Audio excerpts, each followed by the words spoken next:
Eventually, they locate Abdul Fattah John Jandali, a Syrian-American with a Ph.D. in political science who is managing a restaurant in Sacramento. But as Jobs tells Isaacson on tape, he decides to let Mona go meet him alone. When I was looking for my biological mother, obviously, was looking for my biological father at the same time. And I learned a little bit about him, and I didn't like what I learned. And I asked her to not tell him that we had ever met and not tell him anything about me.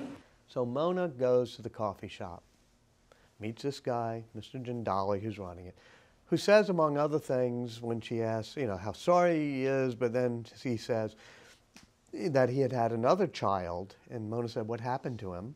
He said, oh, I don't know, we'll never hear from him again. And then he says, I wish you could have seen me when I was running a bigger restaurant. I used to run one of the best restaurants in Silicon Valley.